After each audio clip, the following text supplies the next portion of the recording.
Aku datang ke rumahmu untuk membebaskan syirik yang ada padaku.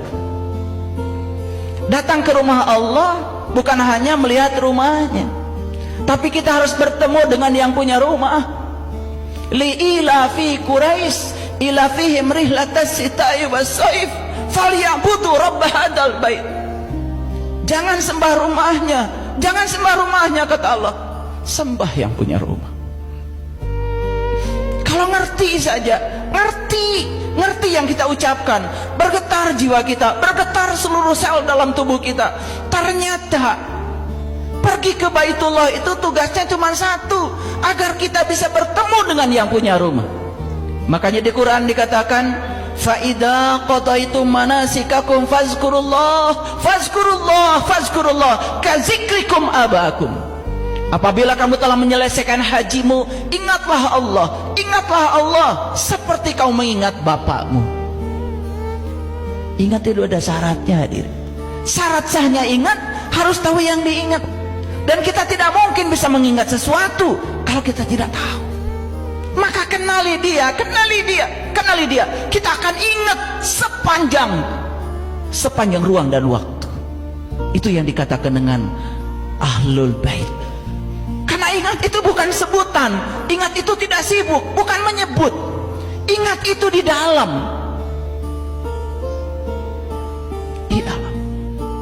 Dan kalau kita sudah tahu yang diingat, kita akan bisa mengingatnya sepanjang ruang dan waktu. Dan siapapun yang selalu mengingat dia tidak akan merasa ada ilusi keterpisahan dengan dia. Itu yang menyebabkan kita akan selalu dikontrol oleh tauhid kita. Akhlak kita dikontrol selalu oleh tauhid kita.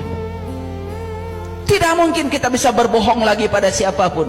Tidak mungkin kita bisa menyakiti siapapun. Tidak mungkin kita merendahkan siapapun. Tidak mungkin. Jadi hadirin, mereka yang masih senang berkhianat pada dirinya sendiri dengan melakukan tindakan-tindakan yang jahat, sebetulnya itu bukti nyata bahwa sebetulnya dia masih selingkuh kepada Allah.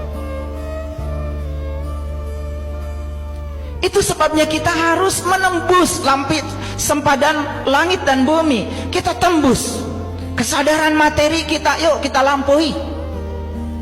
Jangan materi terus mempertuhankan kita.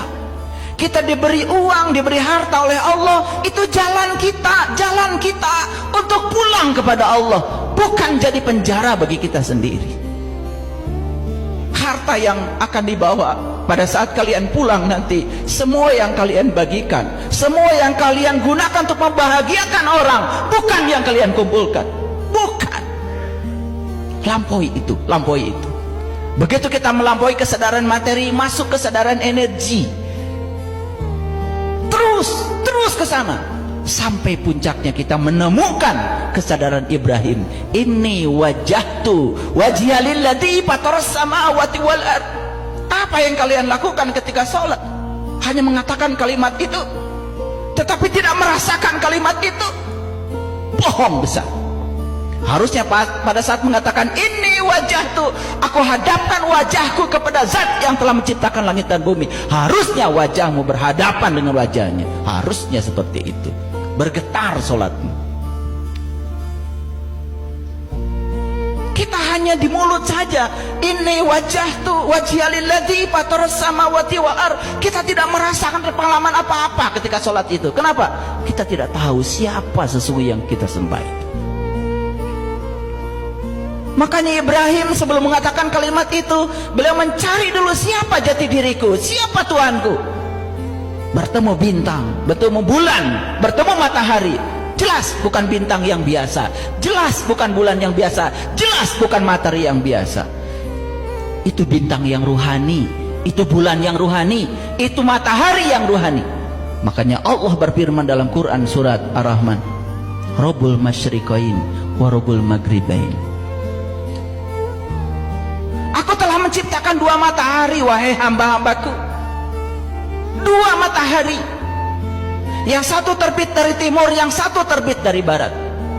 Timur dan barat itu simbolis. Timur melambangkan materi, barat melambangkan ruhani. Makanya kiamat akan terjadi saat matahari terbit dari barat. Kita memahaminya benar-benar matahari terbit dari barat. Itulah kebodohan. Kebangkitan kesadaran akan terjadi dalam diri kita kalau kita sudah menyaksikan matahari ruhani di dalam diri kita. Karena selama ini kita hanya menyaksikan matahari yang di luar saja. Makanya proses fotosintesa dalam tubuh kita hanya terbatas pada proses fotosintesa jasmani. Proses fotosintesa rohani tidak terjadi. Kenapa?